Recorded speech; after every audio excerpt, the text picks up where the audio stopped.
বিশালগড় বাজারে আচমকা হানা দিল এনফোর্সমেন্ট টিম। শনিবার ডিসিএম এর নেতৃত্বে আধিকারিকদের একটি টিম বাজারের বেশ কিছু দোকানে হানা দেয়। বিশেষ করে আলু, পেঁয়াজের দোকান, মুদি দোকান এবং অবৈধ পেট্রোল ডিজেল বিক্রেতাদের দোকানে হানা দিয়েছেন। বেশ কিছু দোকানেই দ্রব্যমূল্যের কোনো তালিকা নেই। ব্যবসায়ীদের সতর্ক করে দিয়েছেন যাতে তারা দ্রব্যমূল্যের তালিকা প্রকাশ করেন। তাছাড়া একটি দোকানে হানা দিয়ে 50 লিটার বেআইনি ডিজেল উদ্ধার করেন। বিশালগড় পেট্রোল পাম্পেও হানা দিয়েছেন এনফোর্সমেন্ট টিম। তবে এই পাম্পে তেল শেষ হয়ে গেছে। রাতেই তেল ঢুকবে বলে আধিকারিকদের জানিয়েছেন পাম্পের কর্মীরা। বিশালগড় মহকুমা প্রশাসনের তরফ থেকে যে এনফোর্সমেন্ট টিম, সেই এনফোর্সমেন্ট টিমে আমরা বিভিন্ন বাজারে আমরা যাই। বিভিন্ন বাজারে গিয়ে যে তাদের মজুদ কীরকম আছে, যে বিশেষ করে আলু, পেঁয়াজ, নিত্য প্রয়োজনীয় জিনিস যেগুলো আছে, আমরা ডাল, তেল, সেগুলো মজুদ কত, তাদের রেট কত এবং সেগুলো ঠিকভাবে করা হচ্ছে কিনা, সবগুলো আমরা যে এনফোর্সমেন্ট টিম সবাই মিলে এটা দেখশন করি।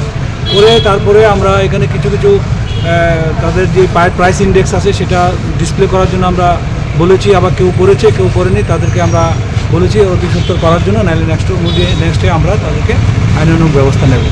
তারপরে আমরা এখানে আপনারা অলরেডি জানেন যে সারা ত্রিপুরাতে একটা তেলের সংকট চলছে, বিশেষত জ্বালানি তেল, যেটা ডিজেল, পেট্রোল আমরা প্রত্যেক দিনই দেখতে পাই। এটা আমাদের নিত্য প্রয়োজনীয় জিনিসের মধ্যেই পড়ে যে প্রত্যেকটা পাম্পের মধ্যে তেল সংকট চলছে।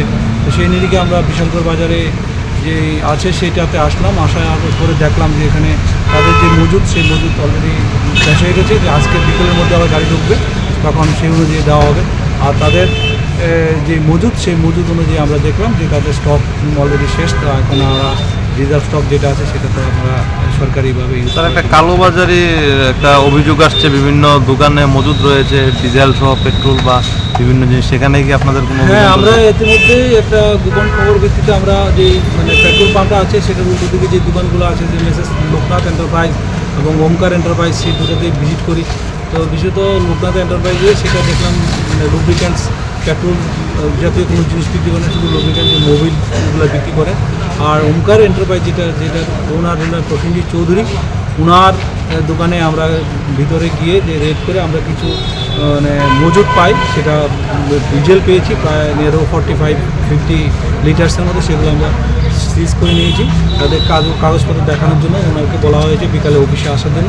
যদি বৈধ কাগজপত্র দেখাতে পারে তাহলে উনি এটা পেয়ে যাবেন, আর নয়তো সে অনুযায়ী আইনানুগ আমরা ব্যবস্থা নেওয়া হবে।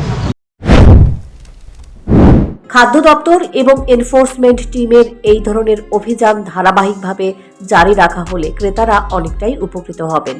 অসাধু ব্যবসায়ীদের হাত থেকে ক্রেতারা কিছুটা হলেও মুক্তি পাবেন। Bureau report, news prime Tripura.